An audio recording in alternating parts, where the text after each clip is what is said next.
एक औरत की साडे कोल वीडियो पहुंची है, ਉਹਦੀ ਉੱਥੇ डिलीवरी हुई है, जिस बैड ते ਉਹ ਤੇ ਉਹਦੀ ਬੱਚੀ ਪਾਈ ਹੋਈ ਹੈ, ਜਿਹੜੀ ਚਾਦਰ ਦੇ ਉੱਤੇ ਪੈ ਨੇ ਉਹ ਖੂਨ ਨਾਲ ਲੱਥ-ਪੱਥ ਹੈ, ਕਮਰੇ ਦਾ ਜਿਹੜਾ ਫਰਸ਼ ਆ ਉਹ ਖੂਨ ਨਾਲ ਲੱਥ-ਪੱਥ ਹੈ। ਕਿਉਂਕਿ ਤੁਸੀਂ ਵੀ ਉਸੇ ਕਟਹਿਰੇ ਵਿੱਚੋਂ ਉਸੇ ਹਸਪਤਾਲ ਵਿੱਚ ਕੰਮ ਕਰਦੇ ਹੋ, ਕੀ ਕਹੋਗੇ? ਮੈਂ ਇਹਦੇ ਵਿੱਚ ਸੁਧਾਰ ਲਿਆਉਣ ਲਈ ਸਿਰਫ ਆਵਾਜ਼ ਚੁੱਕ ਸਕਦੀ ਹਾਂ, ਜੋ ਮੈਂ ਪੂਰਾ ਜ਼ੋਰ ਲਾਇਆ ਤੇ ਜਿਸ ਲਈ ਮੈਂ ਜੋ ਕੁਝ ਹੰਡਾਇਆ साल भर मेरी तनख्वाह तक भी रोक दी गई। जिक्र कर रही हूँ, एक भी सुपर स्पैशलिस्ट साडे कोल नहीं है। रातों रात एक 8 साल दे एक्सपीरियंस वाला प्रोफैसर किवें पैदा हो जाएगा ते किवें ये हस्पताल बचाए जाणगे। क्षमा करियो, शब्द माड़ा बहुत लगना, पर इहो जी जदों हालत होई असीं पंजाबी विच इहो कहंदे आ कि पट्ठा बह गया। वर्ल्ड हेल्थ ऑर्गेनाइजेशन कहता है कि एक डॉक्टर प्रति 1000 पॉपुलेशन चाहिए। साडे पंजाब विच एक डॉक्टर प्रति 7000 जे। ख्याल करो 30 साल असीं एक भी नवा मैडिकल कॉलेज नहीं बना सके। सब तो महंगी एजुकेशन मैडिकल एजुकेशन इस वेले पंजाब दी जे पूरे हिंदुस्तान विचों। ਅਸੀਂ ਇੱਥੇ ਇੰਟਰਨ ਨੂੰ ਜੋ MBBS ਕਰਕੇ ਹਟਦਾ 8000 ਰੁਪਏ ਦਿੰਨੇ ਆ ਤੇ ਦਿੱਲੀ 23500 ਹੈ। ਇੰਨੀ ਮਹਿੰਗੀ ਐਜੂਕੇਸ਼ਨ ਕਰ ਦਿਓ ਜਿੱਥੇ ਸਿਰਫ ਪੋਲੀਟੀਸ਼ੀਅਨ ਦੇ ਬੱਚੇ ਪੜ੍ਹ ਸਕਣ ਜਾਂ ਬਿਜ਼ਨਸਮੈਨ ਦੇ ਬੱਚੇ ਪੜ੍ਹ ਸਕਣ ਜਾਂ IAS IPS ਦੇ ਬੱਚੇ ਪੜ੍ਹ ਸਕਣ।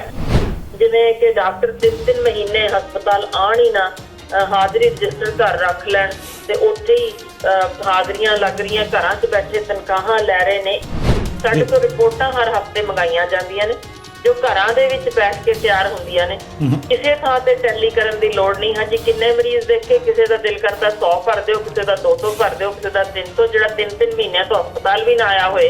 ਕਿਉਂ? ਆਖਰ ਜੇ ਅਸੀਂ 30 ਕੰਪਿਊਟਰ ਪਰਚੀਆਂ ਵਾਲੀ ਥਾਂ ਤੇ ਹੀ ਰੱਖੇ ਤੇ ਪਰਿਵਰਤਨਾ ਇੱਕ ਵੀ ਨਹੀਂ, ਤਾਂ ਕਿਉਂ ਇਹੋ ਜਿਹੀ ਚੀਜ਼ ਹੋਣ ਦੇ ਰਹੇ ਹਾਂ?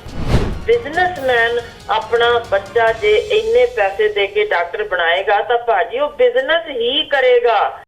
ਸੋ ਡਾਕਟਰ ਹਰਸ਼ਿੰਦਰ ਕੌਰ ਜੀ, ਸਤਿ ਸ੍ਰੀ ਅਕਾਲ, ਜੀ ਆਇਆਂ ਨੂੰ, ਸਵਾਗਤ ਤੁਹਾਡਾ। ਸਤਿ ਸ਼੍ਰੀ ਅਕਾਲ ਤੇ ਤੁਹਾਡੇ ਰਾਹੀਂ ਸਾਰੇ ਸੁਣਨ ਵਾਲਿਆਂ ਨੂੰ ਬਹੁਤ ਬਹੁਤ ਨਿੱਕੀ ਸਤਿ ਸ਼੍ਰੀ ਅਕਾਲ। ਸਤਿ ਸ਼੍ਰੀ ਅਕਾਲ ਜੀ। ਡਾਕਟਰ, ਅੱਜ ਡਾਕਟਰ ਸਾਹਿਬਾ ਅਸੀਂ ਜਿਹੜੀ ਤੁਹਾਡੇ ਨਾਲ ਗੱਲਬਾਤ ਕਰਨੀ ਆ ਉਹ ਕਾਫੀ ਅਹਿਮ ਹੈ ਤੇ ਜਿਹੜੀ ਗੱਲਬਾਤ ਹੈ ਮੈਨੂੰ ਲੱਗਦਾ ਕਿ ਦਰਸ਼ਕਾਂ ਨੂੰ ਵੀ ਉਹ ਕਾਫੀ ਦਿਲਚਸਪ ਲੱਗੇਗੀ। ਸਭ ਤੋਂ ਪਹਿਲਾਂ ਮੈਂ ਤੁਹਾਨੂੰ ਇਹ ਪੁੱਛਣਾ ਚਾਹੁੰਦਾ, ਸਾਡੇ ਕੋਲ ਇੱਕ ਤੋਂ ਬਾਅਦ ਇੱਕ ਕਈ ਵੀਡੀਓਜ਼ ਪਹੁੰਚੇ ਆ, ਤੁਸੀਂ ਉਸੇ ਹੀ ਹਸਪਤਾਲ ਵਿੱਚ ਕੰਮ ਕਰਦੇ ਹੋ ਕਿ COVID-19 ਪੈਂਡੈਮਿਕ ਚੱਲ ਰਿਹਾ ਹੈ। ਦੂਸਰੇ ਪਾਸੇ ਜਿਹੜੀ ਮਰੀਜ਼ਾਂ ਦੀ ਉੱਥੇ ਇਸ ਵਕਤ ਇੰਨੀ ਕੁ ਅਣਦੇਖੀ ਕੀਤੀ ਜਾ ਰਹੀ ਹੈ ਕਿਉਂਕਿ ਉਸ ਕਟਹਿਰੇ ਵਿੱਚ ਤੁਸੀਂ ਵੀ ਖੜੇ ਹੋ, ਤੁਸੀਂ ਵੀ ਉਸੇ ਹਸਪਤਾਲ ਵਿੱਚੋਂ ਨਾ ਸਫਾਈ ਹੈ। ਇੱਕ ਔਰਤ ਦੀ ਸਾਡੇ ਕੋਲ ਵੀਡੀਓ ਪਹੁੰਚੀ ਹੈ, ਉਹਦੀ ਉੱਥੇ ਡਿਲੀਵਰੀ ਹੋਈ ਹੈ, ਜਿਸ ਬੈੱਡ ਤੇ ਉਹ ਤੇ ਉਹਦੀ ਬੱਚੀ ਪਾਈ ਹੋਈ ਹੈ, ਜਿਹੜੀ ਚਾਦਰ ਦੇ ਉੱਤੇ ਪੈ ਨੇ ਉਹ ਖੂਨ ਨਾਲ ਲੱਥ-ਪੱਥ ਹੈ, ਕਮਰੇ ਦਾ ਜਿਹੜਾ ਫਰਸ਼ ਆ ਉਹ ਖੂਨ ਨਾਲ ਲੱਥ-ਪੱਥ ਹੈ। ਮੈਨੂੰ ਇਹ ਦੱਸਿਓ ਕਿ ਰਜਿੰਦਰਾ ਹਸਪਤਾਲ ਦੇ ਵਿੱਚ ਤੁਸੀਂ ਕੰਮ ਕਰਦੇ ਹੋ, ਇਹ ਵੀਡੀਓਜ਼ ਆਪਣੇ ਆਪ ਦੇ ਵਿੱਚ ਸ਼ਰਮਨਾਕ ਨੇ ਕਿਉਂਕਿ ਤੁਸੀਂ ਵੀ ਉਸੇ ਕਟਹਿਰੇ ਵਿੱਚੋਂ ਉਸੇ ਹਸਪਤਾਲ ਵਿੱਚ ਕੰਮ ਕਰਦੇ ਹੋ, ਕੀ ਕਹੋਗੇ? ਭਾਜੀ, ਜੇ ਤਾਂ ਮੈਂ ਲੋਕ ਕਚਹਿਰੀ ਜਾਂ ਜੇ ਤੁਸੀਂ ਮੈਨੂੰ ਇਹੀ ਕਹਿ ਕੇ ਲਿਆਇਓ, ਤੁਹਾਡੇ ਸਾਰੇ ਇਲਜ਼ਾਮ ਸਿਰ ਮੱਥੇ, ਇੱਕ ਵੀ ਨਕਾਰ ਨਹੀਂ ਰਹੀ ਕਿਉਂਕਿ ਜੋ ਵੀ ਤੁਸੀਂ ਕਹਿ ਰਹੇ ਹੋ ਤੁਹਾਡੇ ਕੋਲ ਵੀਡੀਓਜ਼ ਨੇ, ਤੁਹਾਡੇ ਕੋਲ ਸਭ ਕੁਝ ਹੈ, ਮੈਂ ਇੱਕ ਵੀ ਨਕਾਰ ਨਹੀਂ ਰਹੀ। ਤਾਂ ਕਿਉਂਕਿ ਲੋਕ ਅਦਾਲਤ ਵਿੱਚ ਖੜੀ ਆ, ਮੈਨੂੰ ਸਿਰਫ ਮੈਂ ਵੀ ਉਹ ਸਾਰੇ ਵੀਰਾਂ ਭੈਣਾਂ ਨੂੰ ਕੁਝ ਸਵਾਲ ਮੈਂ ਵੀ ਕਰਨਾ ਚਾਹੁੰਦੀ ਹਾਂ ਤੁਹਾਡੇ ਇਸ ਜਵਾਬ ਦੇਣ ਤੋਂ ਪਹਿਲਾਂ ਕਿ ਮੈਂ ਕੋਈ 4000 ਕਰੋੜ ਦੇ ਹੋਟਲ ਦੀ ਮਾਲਕ ਹਾਂ, ਕਿ ਮੇਰਾ ਹਿਮਾਚਲ 'ਚ ਕੋਈ ਵੱਡਾ ਫਾਰਮ ਹਾਊਸ ਹੈ, ਕਿ ਮੈਂ ਮੰਤਰੀ ਹਾਂ ਕਿਸੇ ਮਹਿਕਮੇ ਦੀ, ਮੈਂ ਕੋਈ ਸਕੱਤਰ ਲੱਗੀ ਹੋਵਾਂ ਕਿਸੇ ਮਹਿਕਮੇ ਦੀ, ਕੋਈ ਪ੍ਰਿੰਸੀਪਲ ਲੱਗੀ ਹੋਵਾਂ ਇਸੇ ਕਾਲਜ ਦੀ, ਜਾਂ ਮੈਂ ਕਿਸੇ ਉਸ ਫਾਈਨੈਂਸ਼ੀਅਲ ਸੈਕਟਰ ਦੀ, ਯਾਨੀ ਜਿਸ ਵੀ ਪਾਸਿਓਂ ਇੱਥੇ ਸਮਾਨ ਆਣਾ ਹੋਵੇ ਜਾਂ ਇਹਦੀ ਬਿਹਤਰੀ ਲਈ ਕੋਈ ਵਿਜ਼ਨ ਰੱਖਦੀ ਕੋਈ ਕਮੇਟੀ ਦੀ ਮੈਂਬਰ ਹੋਵਾਂ, ਤਾਂ ਵੀਰਾ 100% ਮੈਂ ਕੱਲੀ ਆ, ਭਾਵੇਂ ਫਾਂਸੀ ਤੇ ਟੰਗ ਦਿਓ, ਮੈਂ ਗੁਨਾਹਗਾਰ ਹਾਂ। ਤੇ ਜੇ ਮੈਂ ਇਹਨਾਂ ਵਿੱਚੋਂ ਕੁਝ ਵੀ ਨਹੀਂ ਤਾਂ ਮੈਂ ਇਹਦੇ ਵਿੱਚ ਸੁਧਾਰ ਲਿਆਉਣ ਲਈ ਸਿਰਫ ਆਵਾਜ਼ ਚੁੱਕ ਸਕਦੀ ਹਾਂ, ਜੋ ਮੈਂ ਪੂਰਾ ਜ਼ੋਰ ਲਾਇਆ ਤੇ ਜਿਸ ਲਈ ਮੈਂ ਜੋ ਕੁਝ ਹੰਡਾਇਆ ਸਾਲ ਭਰ ਮੇਰੀ ਤਨਖਾਹ ਤੱਕ ਵੀ ਰੋਕ ਦਿੱਤੀ ਗਈ। ਜੋ ਵੀ ਹੋਇਆ ਮੈਂ ਉਹਨੂੰ ਛੱਡ ਦਿੰਨੀ ਆ, ਮੇਰੇ ਨਾਲ ਜੋ ਵੀ ਕੀਤਾ ਜਾਂਦਾ ਰਿਹਾ, ਪਰ ਮੈਂ ਆਵਾਜ਼ ਚੁੱਕਣ ਤੋਂ ਇਲਾਵਾ ਕਰਾਂ ਕੀ? ਦੇਖੋ, PP ਕਿਟਸ ਮੈਂ ਡੋਨੇਟ ਕਰਵਾਏ ਨੇ ਤੇ ਜੇ ਡੋਨੇਟ ਹੋਣ ਦੀਆਂ ਹੋਰ ਖਬਰਾਂ, ਇੱਕ ਵੀ ਖਬਰ ਜੇ ਛਪੀ ਹੋਵੇ ਮੇਰਾ ਗਲਾ ਵੱਢ ਦੇਣਾ ਜੇ ਮੇਰੇ ਵੱਲੋਂ ਡੋਨੇਟਡ ਦਾ ਕੋਈ ਖਬਰ ਲੱਗੀ ਹੋਏ, ਜਦਕਿ ਲੋਕਾਂ ਨੇ 10 ਮਾਸਕ ਦੇਣ ਲੱਗਿਆਂ ਵੀ ਖਬਰਾਂ ਛਪਵਾਈਆਂ।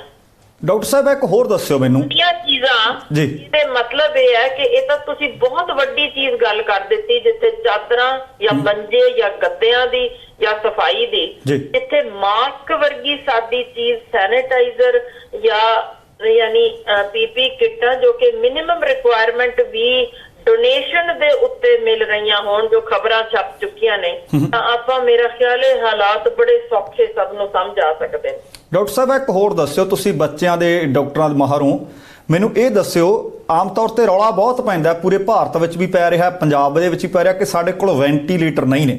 ਹੁਣ ਚਲੋ ਤੁਹਾਡੇ ਡਿਪਾਰਟਮੈਂਟ ਵਿੱਚ ਹੀ ਆ ਜਾਂਦੇ ਆ, ਮੈਨੂੰ ਇਹ ਦੱਸੋ ਜਿਸ ਤਰ੍ਹਾਂ ਕੋਵਿਡ-19 ਚੱਲ ਰਿਹਾ ਜਾਂ ਕਿਸੇ ਬੱਚੇ ਨੂੰ ਵੈਸੇ ਵੀ ਵੈਂਟੀਲੇਟਰ ਦੀ ਜ਼ਰੂਰਤ ਪੈ ਸਕਦੀ ਹੈ, ਕਿੰਨੇ ਕੁ ਵੈਂਟੀਲੇਟਰ ਤੁਹਾਡੇ ਕੋਲ ਹੈਗੇ ਆ ਜੀ ਜਿਨ੍ਹਾਂ ਦੀ ਜ਼ਰੂਰਤ ਪੈਣ ਤੇ ਇਸਤੇਮਾਲ ਕੀਤੇ ਜਾ ਸਕਣ?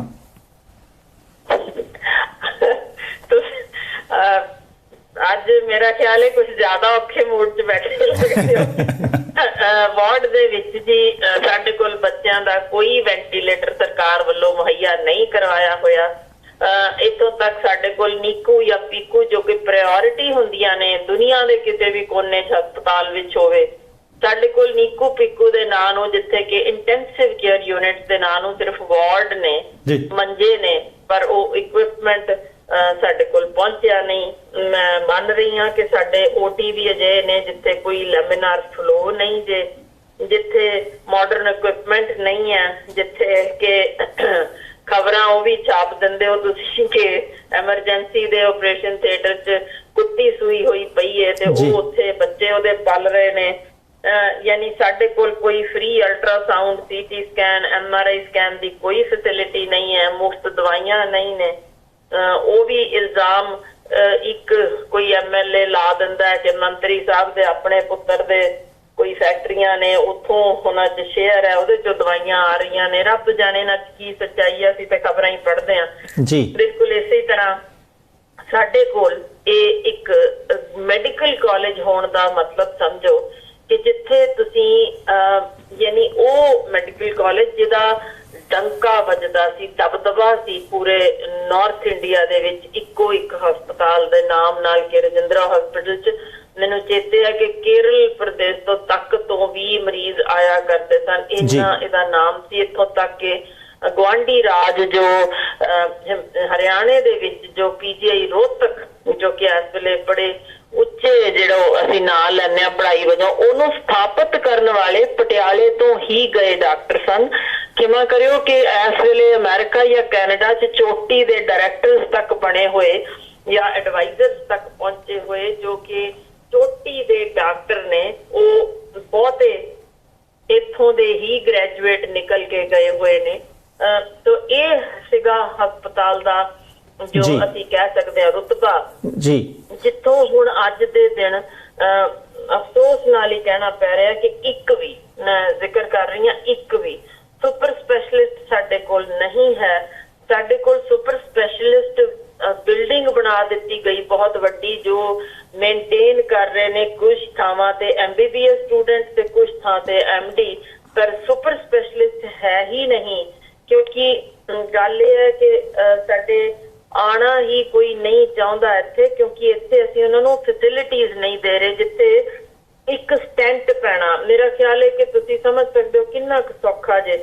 ਇੱਕ ਸਟੈਂਟ ਪੈਣ ਲਈ ਸਾਡੇ ਕੋਲ ਉਹ ICCU 'ਚ ਸੈਂਟਰਲ ਮੋਨੀਟਰਿੰਗ ਨਹੀਂ ਹੈ, ਕੈਥ ਲੈਬ ਨਹੀਂ ਹੈ, ਪੇਸਿੰਗ ਨਹੀਂ ਹੋ ਸਕਦੀ, ਸਟੈਂਟ ਦੀ ਤਾਂ ਦੂਰ ਦੀ ਗੱਲ, ਤੇ ਸਿਰਫ ਇੱਕ ਸੜਕ ਕ੍ਰਾਸ ਕਰਨੀ ਹੈ ਸਿਰਫ ਸਾਡੇ ਹਸਪਤਾਲ ਤੋਂ, ਜਿਹਦੇ ਸੜਕ ਕ੍ਰਾਸ ਹੁੰਦੇ ਸਾਰ ਇੱਕ ਛੋਟਾ ਜਿਹਾ ਹਸਪਤਾਲ 2 ਮੰਜ਼ਲਾ, ਉੱਥੇ ਸਟੈਂਟ ਵੀ ਪੈ ਰਹੇ ਨੇ, ਸਭ ਕੁਝ ਹੈ, ਸੈਂਟਰਲ ਮੋਨੀਟਰਿੰਗ ਹੈ, ਕੈਥ ਲੈਬ ਹੈ। ਯਾਨੀ ਕੋਈ ਇੰਨਾ ਮਹਿੰਗਾ ਖਰਚਾ ਨਹੀਂ ਜੀ। ਇੱਕ 3 ਲੱਖ ਦੀ ਚੀਜ਼ ਕੀ ਹੁੰਦੀ ਹੈ, ਯਾਨੀ ਇੱਕ 77 ਦਾ ਇੱਕ ਮਹੀਨੇ ਦਾ ਬਿੱਲ ਇਸ ਤੋਂ ਵੱਧ ਹੁੰਦਾ ਜੇ, ਜਿਹੜਾ ਬਿਜਲੀ ਦਾ ਤੇ ਟੈਲੀਫੋਨ ਦਾ ਬਿੱਲ ਇਸ ਤੋਂ ਵੱਧ ਹੁੰਦਾ ਜੇ 177 ਦਾ ਜੀ। ਉਹਨੇ ਤੋਂ ਯਾਨੀ ਉਸ ਉਹਨੇ ਵਿੱਚ 2 ਵੈਂਟੀਲੇਟਰ ਸਾਡੇ ਇੱਥੇ ਲੱਗ ਸਕਦੇ ਨੇ। ਤੁਸੀਂ ਮਤਲਬ ਇਸ ਅੰਦਾਜ਼ਾ ਲਾ ਸਕਦੇ ਹੋ ਕਿ ਕਿਸ ਹਿਸਾਬ ਦਾ ਹਸਪੀਟਲ ਦੀ ਇੰਪਰੂਵਮੈਂਟ ਕੀਤੀ ਜਾ ਸਕਦੀ ਸੀ, ਜਿੱਥੇ ਇੱਕੋ ਇੱਕ ਸਾਡਾ ਪੰਜਾਬ ਹੈ। ਬੜੇ ਅਫਸੋਸ ਨਾਲ ਕਹਿਣਾ ਪੈਂਦਾ ਜਿੱਥੇ ਸਗੋਂ 3 ਹਸਪਤਾਲ ਬੰਦ ਹੋ ਗਏ ਸਾਡੇ ਸਿਰਫ ਮੈਡੀਕਲ ਕਾਲਜ, ਜਿਨ੍ਹਾਂ 'ਚ 3 ਗਿਆਨ ਸਾਗਰ, ਪਠਾਨਕੋਟ, ਇਹ ਬੰਦ ਹੋ ਗਏ। 2 ਖਤਮ ਹੋਣ ਦੀ ਕਗਾਰ 'ਚ ਨੇ, ਜਿਹੜੇ ਮੈਡੀਕਲ ਕਾਲਜ ਪਟਿਆਲਾ ਤੇ ਅੰਮ੍ਰਿਤਸਰ, ਕਿਉਂਕਿ ਇੱਥੇ ਡਾਕਟਰ ਹੀ ਨਹੀਂ ਹਨ ਜੀ। ਸੁਪਰ ਸਪੈਸ਼ਲਿਸਟ ਤਾਂ ਦੂਰ ਦੀ ਗੱਲ, ਸਪੈਸ਼ਲਿਸਟ ਹੀ ਨਹੀਂ ਹਨ। 40 ਡਾਕਟਰ ਤਾਂ ਸਾਡੇ ਇੱਥੇ ਇਕੱਲੇ ਪਟਿਆਲੇ 'ਚ ਰਿਟਾਇਰਡ, ਜਿਨ੍ਹਾਂ ਨੂੰ ਰੀਇੰਪਲੋਏ ਕਰਕੇ ਸੀਟਾਂ ਭਰੀਆਂ ਜਾ ਰਹੀਆਂ। ਤੇ ਮੈਨੂੰ ਭਾਜੀ ਜ਼ਰਾ ਸੋਚ ਕੇ ਜਿਹੜੇ ਰੱਤੀ ਮਾਸਾ ਵੀ ਕੋਈ ਵਿਜ਼ਨ ਰੱਖਦੇ ਹੋਣ ਜਾਂ ਜਿਨ੍ਹਾਂ ਦਾ ਖਿਆਲ ਹੋਵੇ, ਉਹਨਾਂ ਨੂੰ ਸਮਝ ਆ ਸਕਦੀ ਹੈ ਕਿ ਜੇ ਇਹ 40 ਜਿਨ੍ਹਾਂ ਨੂੰ ਹੁਣ 65 ਸਾਲ ਤੋਂ ਬਾਅਦ ਦੁਬਾਰਾ ਲਾ ਲਿਆ ਗਿਆ, 70 ਸਾਲ ਤੱਕ ਸਿਰਫ ਰਹਿ ਸਕਦੇ ਨੇ, ਯਾਨੀ ਜਿਨ੍ਹਾਂ ਨੂੰ 2 ਜਾਂ 3 ਸਾਲ ਹੋ ਚੁੱਕੇ ਲੱਗਿਆਂ ਨੂੰ, ਦਾ ਮਤਲਬ ਇਹ 2 ਵਰਿਆਂ ਬਾਅਦ ਸਿਰਫ ਹੋਰ ਇਹ ਪ੍ਰੋਫੈਸਰ ਜੋ ਰਿਟਾਇਰ ਹੋ ਕੇ ਥਾਵਾਂ ਭਰ ਚੁੱਕੇ ਨੇ, ਇਹ ਵੀ ਬਾਹਰ ਹੋ ਜਾਣਗੇ। ਮੈਨੂੰ ਸਿਰਫ ਸਮਝਾ ਦਿਓ ਕਿ ਰਾਤੋਂ ਰਾਤ ਇੱਕ 8 ਸਾਲ ਦੇ ਐਕਸਪੀਰੀਅੰਸ ਵਾਲਾ ਪ੍ਰੋਫੈਸਰ ਕਿਵੇਂ ਪੈਦਾ ਹੋ ਜਾਏਗਾ ਤੇ ਕਿਵੇਂ ਇਹ ਹਸਪਤਾਲ ਬਚਾਏ ਜਾਣਗੇ। ਯਾਨੀ ਤੁਸੀਂ ਪਹਿਲਾਂ ਖਬਰਾਂ ਪੜ੍ਹੀਆਂ ਹੋਣਗੀਆਂ ਕਿ 150 ਪ੍ਰਾਇਮਰੀ ਤੇ ਮਿਡਲ ਸਕੂਲ ਜਿਹੜੇ ਬਾਰਡਰ ਏਰੀਆ 'ਚ ਨੇ, ਉਹਨਾਂ 'ਚ ਇੱਕ ਟੀਚਰ ਸੀ, ਉਹ ਬੰਦ ਹੋ ਗਿਆ। 1000 ਸਕੂਲ ਸਾਡੇ ਪੰਜਾਬ ਸਨ ਜਿਨ੍ਹਾਂ 'ਚ ਇੱਕ ਟੀਚਰ ਸੀ, ਤੇ 55 ਗਵਰਨਮੈਂਟ ਸਕੂਲ ਬਾਰਡਰ ਏਰੀਆ ਸੀ ਜਿਨ੍ਹਾਂ 'ਚ ਇੱਕ ਵੀ ਸਟੂਡੈਂਟ ਨਹੀਂ ਸੀ। ਪੋਲੀਟੀਕਲੀ ਕਨੈਕਟਡ ਜਿਹੜੇ 605 ਟੀਚਰ ਸਿਰਫ 400 ਸਕੂਲਾਂ ਦੇ ਵਿੱਚ ਹੀ ਤਾੜ ਦਿੱਤੇ ਗਏ ਸਨ, ਉਹ ਵੀ ਜਿਨ੍ਹਾਂ ਕੋਲ 20 ਸਟੂਡੈਂਟਸ ਤੋਂ ਵੀ ਘੱਟ ਸਨ। ਯਾਨੀ ਇੰਨੇ ਸਾਡੀ ਟੀਚਿੰਗ ਦਾ ਹਾਲ ਹੈ। ਐਜੂਕੇਸ਼ਨ ਤੇ ਹੈਲਥ 2 ਹੀ ਚੀਜ਼ਾਂ ਸਰਕਾਰ ਦੀ ਜ਼ਿੰਮੇਵਾਰੀ ਹੁੰਦੀ ਜੇ। ਦੋਨਾਂ ਦਾ ਮੈਂ ਤਾਂ ਖਿਮਾ ਕਰਿਓ ਸ਼ਬਦ ਮਾੜਾ ਬਹੁਤ ਲੱਗਣਾ, ਪਰ ਇਹੋ ਜਿਹੀ ਜਦੋਂ ਹਾਲਤ ਹੋਈ, ਅਸੀਂ ਪੰਜਾਬੀ ਵਿੱਚ ਇਹ ਕਹਿੰਦੇ ਆ ਕਿ ਪੱਠਾ ਬਹਿ ਗਿਆ ਜੀ। ਤੇ ਸਾਡੇ ਕੋਲ ਯਾਨੀ ਹੁਣ ਮੈਂ ਕੀ ਦੱਸਾਂ ਕਿ ਜਿੱਥੇ ਸਾਡੇ ਪ੍ਰਾਇਮਰੀ ਹੈਲਥ ਕੇਅਰ ਜੋ ਹੁਣ ਮੈਂ ਜ਼ਿਕਰ ਕਰਨਾ ਚਾਹੁੰਦੀ ਹਾਂ, ਉਹਦੇ ਵਾਸਤੇ ਵਰਲਡ ਹੈਲਥ ਆਰਗੇਨਾਈਜੇਸ਼ਨ ਕਹਿੰਦਾ ਹੈ ਕਿ 1 ਡਾਕਟਰ ਪ੍ਰਤੀ 1000 ਪੋਪੂਲੇਸ਼ਨ ਚਾਹੀਦਾ। ਸਾਡੇ ਪੰਜਾਬ ਵਿੱਚ 1 ਡਾਕਟਰ ਪ੍ਰਤੀ 7000 ਜੇ। ਤੇ ਉਸ ਦੇ ਬਾਅਦ ਵੀ ਸਾਡੀ ਸਭ ਤੋਂ ਮਹਿੰਗੀ ਮੈਡੀਕਲ ਐਜੂਕੇਸ਼ਨ ਕਰ ਦਿੱਤੀ ਗਈ ਹੈ। ਤੁਸੀਂ ਸਮਝ ਲਓ, ਜਿੱਥੇ ਗਲਾਵਜ਼ ਨਹੀਂ, ਸਾਡੇ ਕੋਲ ਪੀਪੀ ਕਿੱਟਾਂ ਡੋਨੇਸ਼ਨ ਰਾਹੀਂ ਆਈਆਂ ਦੀਆਂ ਖਬਰਾਂ ਛਪ ਰਹੀਆਂ ਨੇ, ਜਿੱਥੇ ਸੈਨੀਟਾਈਜ਼ਰ ਵੀ ਨਾ ਹੋਵੇ, ਜਿੱਥੇ ਚਾਦਰ ਨਾ ਹੋਵੇ। ਹੈਲਥ ਕਾਰਪੋਰੇਸ਼ਨ ਦੇ ਵਿੱਚ ਵੀ ਸਟਾਫ ਜਿਹੜਾ ਸੁਪਰ ਸਪੈਸ਼ਲਿਸਟ, ਮਤਲਬ ਤੁਸੀਂ ਅੰਦਾਜ਼ਾ ਲਾਓ ਕਿ ਪੇਂਡੂ ਸਿਹਤ ਸੰਸਥਾਵਾਂ ਵਿੱਚ, ਡਿਸਪੈਂਸਰੀਆਂ ਵਿੱਚ ਸਾਡੇ ਕੋਲ ਸਪੈਸ਼ਲਿਸਟ ਹੀ ਨਹੀਂ ਨੇ ਜੀ। ਤੇ ਅਸੀਂ ਜਾਂ ਤਾਂ BAMS ਲਾਏ ਹੋਏ ਨੇ ਜਾਂ MBBS ਲਾਏ ਹੋਏ ਨੇ। ਉਹਨਾਂ ਥਾਵਾਂ ਤੇ ਅਸੀਂ 30 ਸਾਲ ਪਿਛਲੇ ਚੋਂ ਖਿਆਲ ਕਰੋ, 30 ਸਾਲਾਂ 'ਚ ਅਸੀਂ ਇੱਕ ਵੀ ਨਵਾਂ ਮੈਡੀਕਲ ਕਾਲਜ ਨਹੀਂ ਬਣਾ ਸਕੇ, ਜਦਕਿ ਪੰਜਾਬ ਵਿੱਚੋਂ ਹੀ ਨਿਕਲ ਕੇ ਹਰਿਆਣੇ ਨੇ ਤੁਸੀਂ ਦੇਖੋ 5 ਨਵੇਂ ਮੈਡੀਕਲ ਕਾਲਜ, ਉਹ ਸ਼ਿਮਲੇ ਵਿੱਚ ਦੇਖ ਲਓ, ਉਹਨਾਂ ਵਿੱਚ ਵੀ ਸੁਪਰ ਸਪੈਸ਼ਲਿਸਟ ਚੱਲ ਰਹੇ ਨੇ। ਸਾਡੇ ਕੋਲ ਹੀ ਨਹੀਂ ਹੈ ਰੋਹਤਕ ਵਿੱਚ, ਯਾਨੀ ਸਾਰੇ ਇਸ ਵੇਲੇ ਤੁਸੀਂ ਦੇਖੋ ਉਹਨਾਂ ਦੇ ਸੁਪਰ ਸਪੈਸ਼ਲਿਸਟ ਉੱਥੋਂ DM ਹੈਗੇ ਨੇ ਜਿਹੜੇ ਕਰ ਰਹੇ। ਸਾਡੇ ਕੋਲ ਇੱਕ ਵੀ ਨਹੀਂ ਇਸ ਤਰ੍ਹਾਂ ਦਾ ਜਿੱਥੇ ਅਸੀਂ ਇਸ ਸੈਂਟਰ ਤੇ ਰੱਖੀਏ। ਡਾਕਟਰ ਸਾਹਿਬ, ਮੈਂ ਇੱਕ ਇੱਥੇ ਵਿੱਚ ਸਵਾਲ ਜ਼ਰੂਰ ਪੁੱਛਣਾ ਚਾਹਾਂਗਾ। ਤੁਸੀਂ ਮੈਡੀਕਲ ਕਾਲਜ ਦਾ ਜ਼ਿਕਰ ਕੀਤਾ, MBBS ਦਾ ਜ਼ਿਕਰ ਕੀਤਾ, ਪਿਛਲੇ ਦਿਨਾਂ ਦੇ ਵਿੱਚ ਕੁਝ ਫੀਸਾਂ ਵਧਾਈਆਂ ਗਈਆਂ। ਤੁਹਾਡੀ ਨਜ਼ਰ ਦੇ ਵਿੱਚ, ਤੁਹਾਡੇ ਸ਼ਬਦਾਂ ਦੇ ਵਿੱਚ ਕੀ ਲੱਗਦਾ ਕਿ ਇੱਕ ਸਧਾਰਨ ਵਿਅਕਤੀ ਦੇ ਲਈ ਇਹ ਸੰਭਵ ਹੈ ਕਿ ਉਹ ਆਪਣੇ ਬੱਚੇ ਨੂੰ, ਜੇ ਬੱਚਾ ਲਿਆਕਤ ਰੱਖਦਾ ਤੇ ਉਹਨੂੰ ਡਾਕਟਰ ਬਣਾ ਸਕੇ, ਪੜ੍ਹਾਈ ਕਰਾ ਸਕੇ, ਜਾਂ ਫਿਰ ਬਹੁਤ ਸਾਰੇ ਲੋਕਾਂ ਦੇ ਹੱਥੋਂ ਅੱਜ ਮੈਡੀਕਲ ਦੀ ਐਜੂਕੇਸ਼ਨ ਜਿਹੜੀ ਹੈ ਉਹ ਕਰ ਚੁੱਕੀ ਹੈ, ਜਿਵੇਂ ਬੁੱਕ ਦੇ ਵਿੱਚੋਂ ਰੇਤਾ ਕਰਦੀ ਹੈ? ਬਿਲਕੁਲ, ਮੈਂ ਤੁਹਾਡੇ ਨਾਲ ਇਹਦੇ 'ਚ ਵੀ ਸਹਿਮਤ ਹਾਂ। ਮੈਂ ਜਦੋਂ ਅਸੀਂ ਬਣੇ ਸਾਂ ਪਹਿਲੀ ਵਾਰ, ਉਦੋਂ ਹੋਈ ਸੀ PMT ਦਾ ਇਮਤਿਹਾਨ, ਜਦੋਂ ਅਸੀਂ ਸਾਂ, ਮੈਨੂੰ ਅਜੇ ਵੀ ਚੇਤੇ ਹੈ, ਸਾਡੇ ਕਲਾਸ ਫੈਲੋ ਸਨ ਜਿਨ੍ਹਾਂ ਦੇ ਪਿਤਾ ਜੀ ਜੁੱਤੀਆਂ ਗੰਢਦੇ ਸਨ, ਤੇ ਉਹਨੂੰ ਵੀ ਬੜਾ ਫਖਰ ਸੀ, ਸਾਨੂੰ ਵੀ ਬੜਾ ਚੰਗਾ ਲੱਗਦਾ ਸੀ ਕਿ ਕਿੰਨੀ ਮਿਹਨਤ ਨਾਲ ਇਹ ਪਹੁੰਚਿਆ ਉਸ ਪੱਧਰ ਤੋਂ ਉੱਠ ਕੇ ਸਾਡੇ ਨਾਲ। ਤੇ ਇਸ ਤਰ੍ਹਾਂ ਦੇ ਰਿਕਸ਼ੇ ਚਲਾਉਣ ਵਾਲਿਆਂ ਦੇ ਬੱਚੇ ਵੀ ਉਹ ਸਾਡੇ ਨਾਲ ਆਉਂਦੇ ਰਹੇ ਨੇ, ਬਹੁਤ ਚੰਗਾ ਲੱਗਿਆ ਕਰਦਾ ਸੀ। ਅੱਜ ਤੇ ਮੇਰਾ ਖਿਆਲ ਹੈ ਉਹ ਸੁਪਨਾ ਵੀ ਨਹੀਂ ਲੈ ਸਕਦੇ। ਤੁਸੀਂ ਦੂਜਿਆਂ ਦੀ ਤੇ ਗੱਲ ਹੀ ਛੱਡੋ, ਮੇਰੇ ਵਰਗਾ ਵੀ ਜੇ ਕੋਈ ਸਰਕਾਰੀ ਡਾਕਟਰ ਹੁੰਦਿਆਂ ਹੋਇਆ ਵੀ ਆਪਣੀ ਬੱਚੀ ਨੂੰ, ਤੁਸੀਂ ਅੰਦਾਜ਼ਾ ਲਾਓ, ਮੈਂ ਥੋੜਾ ਜਿਹਾ ਸ਼ਾਇਦ ਜਿਹਨੂੰ ਨਾ ਸਮਝ ਹੋਵੇ ਕਿੰਨਾ ਕੁ ਖਰਚਾ ਆ ਜਾਂਦਾ, ਮੈਂ ਥੋੜਾ ਜਿਹਾ ਅੰਦਾਜ਼ਾ ਲਾ ਕੇ ਦੱਸਦਾ ਜੀ। ਕਿਉਂਕਿ ਸਭ ਤੋਂ ਮਹਿੰਗੀ ਐਜੂਕੇਸ਼ਨ, ਮੈਡੀਕਲ ਐਜੂਕੇਸ਼ਨ ਇਸ ਵੇਲੇ ਪੰਜਾਬ ਦੀ ਜੇ ਪੂਰੇ ਹਿੰਦੁਸਤਾਨ ਵਿੱਚੋਂ। ਗੁਆਂਢੀ ਰਾਜ ਵਿੱਚ ਵੀ 35,000 ਜੇ ਜਿਹੜਾ ਉਹਨਾਂ ਨੇ ਲੈਣਾ, ਇਵਨ ਚੰਡੀਗੜ੍ਹ ਵਿੱਚ ਵੀ ਇੰਨਾ। ਤੇ ਅਸੀਂ ਜੋ ਫੀਸਾਂ ਲੈ ਰਹੇ ਹਾਂ 80% ਵਾਧਾ ਹੋਇਆ। ਇਸ ਦਾ ਮਤਲਬ ਹੈ 4.4 ਲੱਖ ਤੋਂ 7.8 ਲੱਖ ਇਹ ਸਰਕਾਰੀ ਹੋ ਗਿਆ ਜੇ। ਪ੍ਰਾਈਵੇਟ ਸੀ ਜੋ 13.4 ਲੱਖ ਤੋਂ 35% ਵਧਾ ਕੇ 18 ਲੱਖ ਕਰ ਦਿੱਤਾ। ਮੈਨੇਜਮੈਂਟ ਕੋਟਾ 17% ਵਧਾ ਦਿੱਤਾ, ਯਾਨੀ 40.3 ਤੋਂ 47 ਲੱਖ ਕਰ ਦਿੱਤਾ। ਤੇ ਇਸ ਤੋਂ ਪਹਿਲਾਂ ਮੈਂ ਦੱਸ ਦਿਆਂ ਕਿ ਜੋ ਟਿਊਸ਼ਨਾਂ ਲੈਣੀਆਂ ਪੈਂਦੀਆਂ ਨੇ ਜੋ ਕਿ ਇਹ ਸਾਰਾ ਮੈਡੀਕਲ ਦੇ ਵਿੱਚ ਐਂਟਰੀ ਤੋਂ ਪਹਿਲਾਂ ਜੋ ਟਿਊਸ਼ਨਾਂ ਕੀਤੀਆਂ ਜਾਂਦੀਆਂ ਨੇ, ਉਹ ਟਿਊਸ਼ਨਾਂ ਇਸ ਵੇਲੇ 4 ਤੋਂ 5 ਲੱਖ ਰੁਪਇਆ ਸਾਲ ਦਾ ਪਹਿਲਾਂ ਲੈਂਦੀਆਂ ਨੇ ਪ੍ਰੈਪਰੇਸ਼ਨ ਲਈ ਜੀ। ਉਸ ਤੋਂ ਬਾਅਦ ਯਾਨੀ ਇਹ ਜੋ ਡੈਮਸ ਦੀਆਂ ਹੋ ਰਹੀਆਂ ਨੇ, ਹੁਣ ਜਦੋਂ ਤੁਸੀਂ ਇਹ ਕਰਕੇ MD 'ਚ ਜਾਓਗੇ ਤਾਂ 2.25 ਕਰੋੜ ਦੇ ਕਰੀਬ ਉਹ ਤੁਹਾਡਾ ਵੱਖਰੀ ਫੀਸ, ਤੇ ਉਸ ਤੋਂ ਪਹਿਲਾਂ ਦੀ ਜਿਹੜੀ ਤੁਹਾਨੂੰ ਤਿਆਰੀ ਦੀ ਫਿਰ ਫੀਸ ਲੈਂਦੇ ਨੇ ਉਹ ਜੋ ਟਿਊਸ਼ਨਾਂ ਨੇ, ਉਹ ਵੀ 3 ਲੱਖ ਦੇ ਕਰੀਬ ਉਹ ਫਿਰ ਹੋ ਜਾਂਦੀ ਹੈ। ਯਾਨੀ ਤੁਸੀਂ ਅੰਦਾਜ਼ਾ ਲਾ ਕੇ ਭਾਜੀ ਇਹਦਾ ਸ਼ਾਇਦ ਕਿਸੇ ਨੂੰ ਨਾ ਬਹੁਤੀ ਸਮਝ ਆਵੇ ਤਾਂ ਮੈਂ ਉਹਨਾਂ ਨੂੰ ਦੱਸ ਦਿਆਂ ਕਿ ਕਿਤੇ ਇਹ ਸੋਚਣ ਕਿ ਹਰ ਬੰਦੇ ਲਈ ਜਾਂ ਮੇਰੇ ਵਰਗਿਆਂ ਲਈ ਸੌਖਾ ਹੋਏਗਾ ਕਿ ਇੰਨਾ ਅਸੀਂ ਬੱਚੇ ਨੂੰ ਪੜ੍ਹਾਉਣ ਲਈ 5 ਕਰੋੜ ਦੇ ਕਰੀਬ ਲਾ ਕੇ ਤੇ ਇੱਕ ਡਾਕਟਰ ਤਿਆਰ ਕਰਾਂਗੇ ਤੇ ਫਿਰ ਉਹਨੂੰ ਕਵਾਂਗੇ ਸਭ ਤੋਂ ਘੱਟ ਪੈਸੇ ਕਿਉਂਕਿ ਪੰਜਾਬ 'ਚ ਦਿੱਤੇ ਜਾਂਦੇ ਨੇ ਵੀ ਭਾਈ ਤੂੰ ਹੁਣ 15,000 ਰੁਪਏ ਮਹੀਨਾ ਤੇ ਨੌਕਰੀ ਲੱਗ ਜਾ, ਕਿਉਂਕਿ ਉਸ ਤੋਂ ਵੱਧ ਤਨਖਾਹ ਤਾਂ ਇੱਕ ਪੱਕਾ ਕਰਮਚਾਰੀ ਸਫਾਈ ਸੇਵਕ ਲੈ ਲੈਂਦਾ ਹੈ। ਤਾਂ ਡਾਕਟਰ ਜੋ ਇੰਨਾ ਪੈਸਾ ਲਾ ਕੇ 15,000 ਤਨਖਾਹ ਤੇ ਲੱਗ ਜਾਏਗਾ ਪੰਜਾਬ 'ਚ, ਤੇ ਫਿਰ ਅਸੀਂ ਉਹਨੂੰ ਕਵਾਂਗੇ ਹੁਣ ਤੂੰ ਸੋਸ਼ਲ ਸਰਵਿਸ ਕਰੀ, ਖਬਰਦਾਰ ਜੇ ਤੂੰ ਕਦੇ ਵੀ ਸੋਚ ਲਿਆ ਜ਼ਿੰਦਗੀ ਭਰ ਕਰਜ਼ਾ ਲਾਉਣ ਦਾ, ਤੂੰ ਤਨਖਾਹ ਦੇ ਵਿੱਚੋਂ ਵੀ ਹੁਣ ਮੁਫਤ ਇਲਾਜ ਕਰ। ਮੇਰਾ ਖਿਆਲ ਇਸ ਤੋਂ ਭਾਰੀ ਬੇਵਕੂਫੀ ਨਹੀਂ ਹੋਏਗੀ ਜੇ ਅਸੀਂ ਇਹ ਸੋਚ ਰਹੇ ਹਾਂ ਕਿ 5 ਕਰੋੜ ਦਾ ਉਹ ਚੁੱਕ ਕੇ ਸਾਰਾ ਜਿਹੜਾ ਕਰਜ਼ੇ ਤੇ ਲਿਆ ਹੋਇਆ ਤੇ ਸੋਸ਼ਲ ਸਰਵਿਸ ਵਰਗੀ ਗੱਲ ਕਰੇਗਾ, ਉਹ ਵੀ 15,000 ਰੁਪਏ ਮਹੀਨੇ ਦਾ ਲੈ ਕੇ।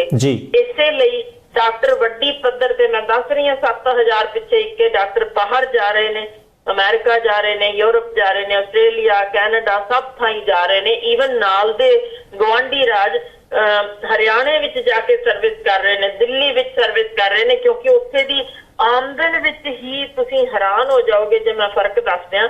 ਅਸੀਂ ਇੱਥੇ ਇੰਟਰਨ ਨੂੰ ਜੋ MBBS ਕਰਕੇ ਹਟਦਾ 8,000 ਰੁਪਏ ਦਿੰਦੇ ਹਾਂ ਤੇ ਦਿੱਲੀ 23,500 ਹੈ। ਇੱਕ PG ਸਟੂਡੈਂਟ ਜੋ ਆਂਦਾ ਅਸੀਂ 35,000 ਦਿੰਦੇ ਹਾਂ, ਦਿੱਲੀ 85,000 ਹੈ। ਭਾਜੀ ਜਿਹੜਾ ਪੋਸਟ ਗ੍ਰੈਜੂਏਟ ਆ ਕੇ ਜਦੋਂ ਨੌਕਰੀ ਜੁਆਇਨ ਕਰਦਾ ਉਹਨੂੰ ਅਸੀਂ ਇੱਥੇ ਸਰਕਾਰੀ ਜਦੋਂ ਤਨਖਾਹ ਦਿੰਦੇ 1 ਲੱਖ ਤੋਂ ਘੱਟ ਦਿੰਦੇ ਹਾਂ, ਜਦ ਕਿ ਪ੍ਰਾਈਵੇਟ ਵਿੱਚ ਬੈਠ ਕੇ ਬੰਦਾ 25 ਤੋਂ 30 ਲੱਖ ਰੁਪਏ ਮਹੀਨੇ ਦਾ ਕਮਾਉਂਦਾ। ਮੈਨੂੰ ਦੱਸ ਦਿਓ ਕਿ ਅਸੀਂ ਇੱਥੇ ਕਰਨਾ ਕੀ ਚਾਹ ਰਹੇ ਹਾਂ? ਸਰਕਾਰੀ ਪੱਧਰ ਤੇ ਦੇਣਾ ਕੁਝ ਵੀ ਨਹੀਂ, ਯਾਨੀ ਅਸੀਂ ਕਮਾਈ ਹੀ ਕਮਾਈ ਸੋਚ ਰਹੇ ਹਾਂ ਜੀ। ਇੰਨਾ ਯਾਨੀ ਇੰਨੀ ਮਹਿੰਗੀ ਐਜੂਕੇਸ਼ਨ ਕਰ ਦਿਓ ਜਿੱਥੇ ਸਿਰਫ ਪੋਲੀਟੀਸ਼ੀਅਨ ਦੇ ਬੱਚੇ ਪੜ੍ਹ ਸਕਣ ਜਾਂ ਬਿਜ਼ਨਸਮੈਨ ਦੇ ਬੱਚੇ ਪੜ੍ਹ ਸਕਣ ਜਾਂ IAS IPS ਦੇ ਬੱਚੇ ਪੜ੍ਹ ਸਕਣ ਜਾਂ ਕੋਈ ਪ੍ਰਾਈਵੇਟ ਡਾਕਟਰ ਜੋ ਬੈਠਾ ਉਹਦੇ ਬੱਚੇ ਪੜ੍ਹ ਸਕਣ। ਦਾ ਮਤਲਬ ਅਸੀਂ ਮਸ਼ੀਨਾਂ ਤਿਆਰ ਕਰ ਰਹੇ ਹਾਂ, ਧੰਦਾ। ਮੇਰੇ ਨੂੰ ਇਹ ਲਫ਼ਜ਼ ਤੁਹਾਨੂੰ ਮਾੜਾ ਬਹੁਤ ਲੱਗਣਾ ਜੀ, ਪਰ ਮੈਨੂੰ ਦੱਸੋ ਜੇ ਬਿਜ਼ਨਸ ਨਹੀਂ ਹੈ ਤਾਂ ਹੋਰ ਫਿਰ ਅਸੀਂ ਇਹਨੂੰ ਬਣਾ ਕੇ ਡਾਕਟਰ ਸਾਹਿਬ ਇਹ ਤੋਂ ਪਹਿਲਾਂ ਕਿ ਆਪਾਂ ਇਸੇ ਵਿਸ਼ੇ ਨੂੰ ਕੰਟੀਨਿਊ ਕਰੀਏ, ਤੁਸੀਂ ਹੁਣ ਧੰਦੇ ਦੀ ਗੱਲ ਕੀਤੀ। ਬੀਤੇ ਕਈ ਦਿਨਾਂ ਤੋਂ ਬਹੁਤ ਸਾਰੇ ਪਾਸੋਂ ਇਸ ਤਰ੍ਹਾਂ ਦੀਆਂ ਖਬਰਾਂ ਮਿਲ ਰਹੀਆਂ ਨੇ, ਇਸ ਧੰਦੇ ਨਾਲ ਜੁੜੇ ਲੋਕ ਬਹੁਤ ਆਖ ਰਹੇ ਨੇ ਕਿ ਸਾਡੇ ਕੋਲੇ ਕਰੋਨਾ ਦੀ ਦਵਾਈ ਆ ਗਈ।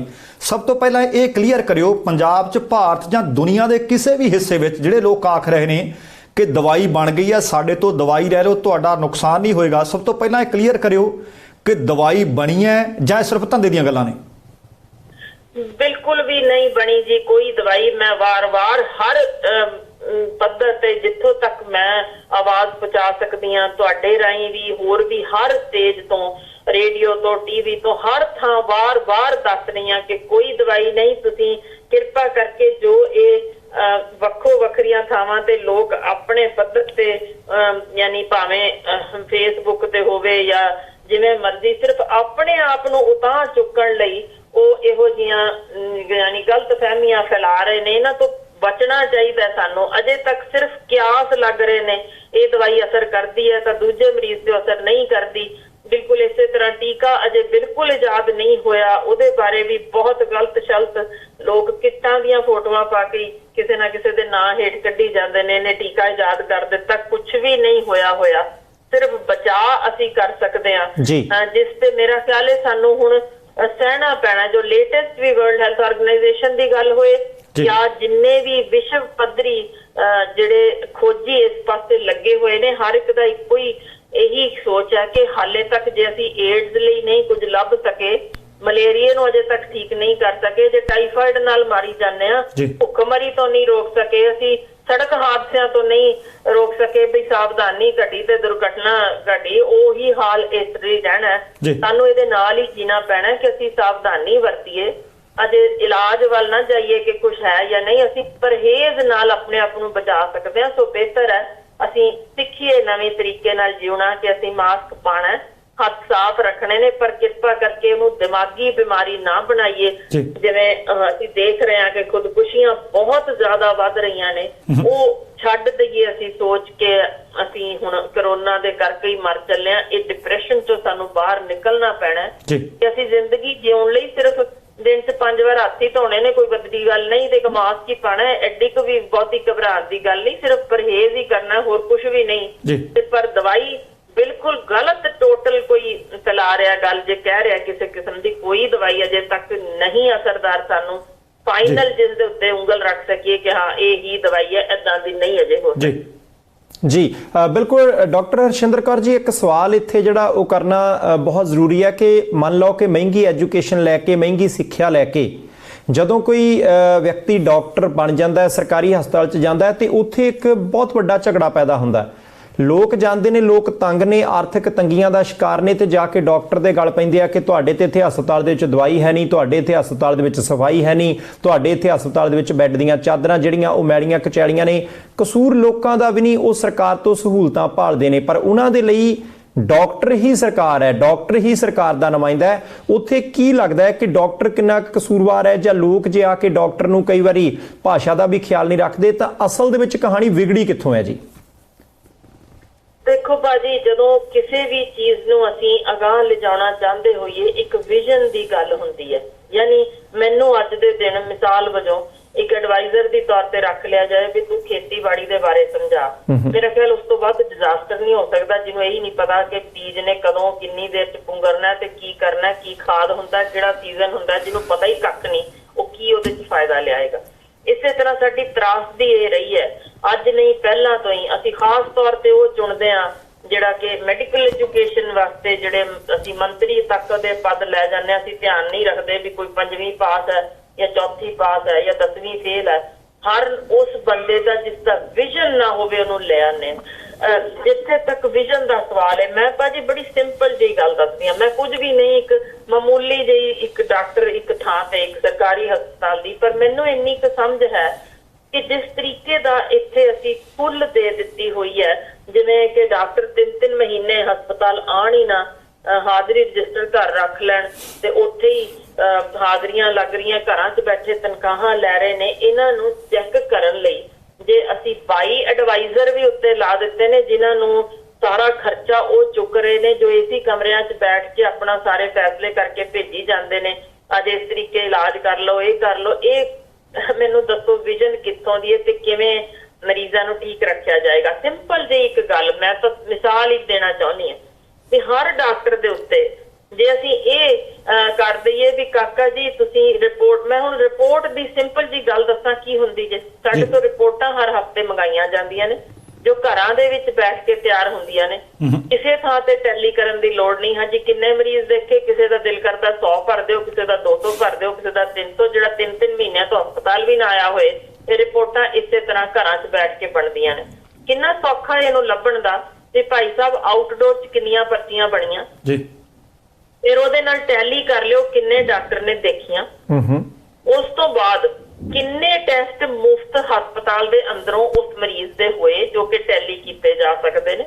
1 ਸਕਿੰਟ ਦੇ ਵਿੱਚ ਲੱਭਿਆ ਜਾਊਗਾ ਕਿ ਉਸ ਬੰਦੇ ਨੇ, ਉਸ ਡਾਕਟਰ ਨੇ ਕਿੰਨੇ ਟੈਸਟ ਬਾਹਰੋਂ ਕਰਾਏ ਜਾਂ ਕਿੰਨੇ ਅੰਦਰੋਂ ਕਰਾਏ, ਤੇ ਉਸ ਤੋਂ ਬਾਅਦ ਕਿੰਨੇ ਮਰੀਜ਼ ਉਸ ਥਾਂ ਤੇ ਟਿਕੇ ਰਹੇ, ਕਿੰਨੇ ਰੈਫਰ ਹੋਏ, ਯਾਨੀ ਉਹ ਸਾਰੀ ਡਿਟੇਲ ਜਦੋਂ ਟੈਲੀ ਤੁਸੀਂ ਵੀ ਉਧਰੋਂ ਡਿਸਚਾਰਜ ਕਿੰਨੇ ਹੋਏ ਉਹਦੇ ਨਾਲ ਵੀ ਹੋਵੇ, ਇੱਧਰ ਵੀ ਹੋਵੇ, ਸਕਿੰਟਾਂ 'ਚ ਤੁਹਾਨੂੰ ਪਤਾ ਲੱਗੇਗਾ ਵੀ ਇੱਕ ਵੀ ਟੈਸਟ ਜੇ ਮਰੀਜ਼ ਦਾ ਅੰਦਰ ਨਹੀਂ ਹੋਇਆ ਤਾਂ ਕੌਣ ਕਿਸ ਪੱਧਰ ਦੀ ਉੱਥੇ ਯਾਨੀ ਇਹ ਪ੍ਰਾਈਵੇਟ ਪ੍ਰੈਕਟਿਸ ਵਿੱਚ ਕਰ ਰਿਹਾ। ਇਹਨੂੰ ਸੌਖਾ ਜੇ ਬਚਾਉਣਾ ਤੇ ਉਹੀ ਜੋ ਫਾਇਦਾ ਹਸਪਤਾਲ ਵਿੱਚ ਹੁੰਦਾ ਜੇ ਕਿ ਮੁਫਤ ਟੈਸਟਾਂ ਨਹੀਂ ਜੋ ਉਹਨੂੰ ਮਿਲ ਗਿਆ, ਉਹਦੇ ਨਾਲ ਹੀ ਹਸਪੀਟਲ ਦੀ ਬਿਹਤਰੀ ਲਈ ਜੇ ਉੱਥੇ ਹੀ ਉਹ ਸਾਰਾ ਕੁਝ ਵਰਤ ਲਿਆ ਜਾਵੇ ਤਾਂ ਬਹੁਤ ਸੌਖਾ ਜੇ, ਜਿਹੜਾ ਕਿ 1 ਰੁਪਏ ਦੀ ਹੇਰ-ਫੇਰ ਕੀਤੇ ਬਗੈਰ ਵੀ ਉੱਥੇ ਹੀ ਸਰਕੂਲੇਟ ਹੋ ਕੇ ਉਹ ਅਮਾਉਂਟ ਫਾਇਦਾ ਸਿੱਧੇ ਤੌਰ ਤੇ ਮਰੀਜ਼ਾਂ ਦਾ ਹੀ ਹੋਵੇਗਾ।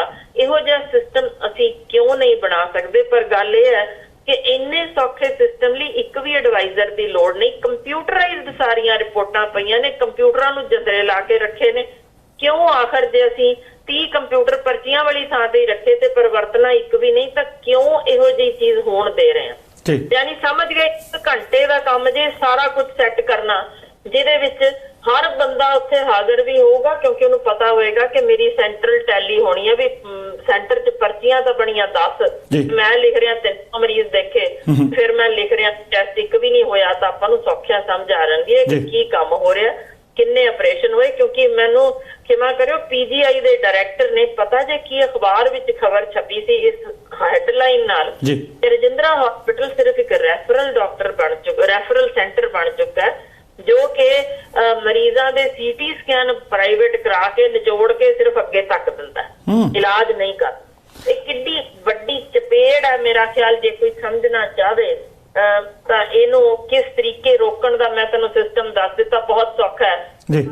ਡਾਕਟਰ ਤੋਂ ਪੁੱਛਿਆ ਜਾ ਸਕਦਾ, ਭਾਈ ਸਾਹਿਬ ਕਿੰਨੇ ਰੈਫਰ ਕੀਤੇ, ਕਿੰਨੇ ਠੀਕ ਕਰਕੇ ਇਲਾਜ ਭੇਜੇ, ਕਿੰਨੇ ਮਾਰ ਦਿੱਤੇ, ਜਦੋਂ ਪਤਾ ਹੋਏਗਾ ਬੰਦੇ ਦੇ ਸਿਰ ਤੇ ਜ਼ਿੰਮੇਵਾਰੀ ਹੈ। ਮੈਂ ਤੇ ਦੱਸ ਰਹੀ 1 ਘੰਟੇ ਦਾ ਕੰਮ ਜੇ ਸਾਰਾ ਕੁਝ ਸੈੱਟ ਕਰਨ ਲਈ, ਪਰ ਅਸੀਂ ਜੇ ਵਿਜ਼ਨ ਹੋਵੇ, ਨੀਅਤ ਹੋਵੇ ਤਾਂ ਫਿਰ ਤਾਂ ਹੈ। ਜੇ ਨੀਅਤ ਹੀ ਸਿਰਫ ਇਹ ਹੈ ਕਿ ਰੈਫਰ ਕੀਤਾ ਜਾਣਾ ਤੇ ਉਸ ਰੈਫਰਲ ਦੇ ਵਿੱਚੋਂ ਮੈਨੂੰ ਇੰਨੇ ਪੈਸੇ ਮਿਲ ਜਾਣੇ, ਤਾਂ ਫਿਰ ਭਾਜੀ ਇਹਦੇ ਵਿੱਚ ਕੁਝ ਵੀ ਤੁਸੀਂ ਠੀਕ ਨਹੀਂ ਕਰ ਸਕਦੇ। ਇਸ ਵੇਲੇ ਜੋ ਪ੍ਰਾਈਵੇਟ ਹਸਪੀਟਲਸ, ਵੱਡੇ ਇੰਸਟੀਚਿਊਟਸ ਨੇ ਜਿਨ੍ਹਾਂ ਦਾ ਰੌਲਾ ਤਾਂ ਪਾ ਰਹੇ ਨੇ, ਮੈਕਸ ਹੋ ਗਿਆ, ਫੋਰਟਿਸ ਹੋ ਗਿਆ, 70 ਲੱਖ ਲੈ ਲਿਆ, ਇੰਨਾ ਲੈ ਲਿਆ, ਪਰ ਭਾਜੀ ਤੁਸੀਂ ਕਦੇ ਸੋਚਿਆ ਜੇ ਉੱਥੇ ਜੋ ਬੈਠਾ ਡਾਕਟਰ ਹੈ ਉਹਨੂੰ ਤਨਖਾਹ ਕਿਵੇਂ ਦਿੱਤੀ ਜਾਂਦੀ ਹੈ?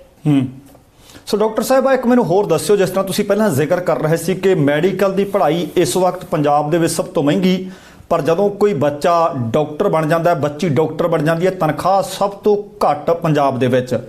ਪਰ ਹੁਣ ਇਹ ਦੱਸਿਓ, ਜਿਹੜੇ ਬੱਚੇ ਬਹੁਤ ਸ਼ਾਰਪ ਹੋਣਗੇ, ਜਿਹੜੇ ਡਾਕਟਰ ਬਣਨ ਦੀ ਕਾਬਲੀਅਤ ਰੱਖਦੇ ਆ, ਉਹਨਾਂ ਨੂੰ, ਉਹਨਾਂ ਦੇ ਮਾਪਿਆਂ ਨੂੰ ਆਪਾਂ ਕੀ ਆਖ ਸਕਦੇ ਹਾਂ ਕਿ ਉਹ ਆਪਣੀ ਜਿਹੜੀ ਲਾਈਨ ਡਾਈਵਰਟ ਕਰਨ, ਉਹ ਨਾ ਪੜ੍ਹਨ? ਕਿਉਂਕਿ ਸਾਰਿਆਂ ਦੀ ਪਹਿਲੀ ਗੱਲ ਤੇ ਇੰਨੀ ਜੇਬ ਭਾਰੀ ਹੋਈ ਨਹੀਂ ਕਿ ਉਹ ਕਈ ਕਰੋੜ ਖਰਚ ਕੇ ਆਪਣੇ ਬੱਚੇ ਜਾਂ ਬੱਚੀ ਨੂੰ ਡਾਕਟਰ ਬਣਾ ਸਕੇ।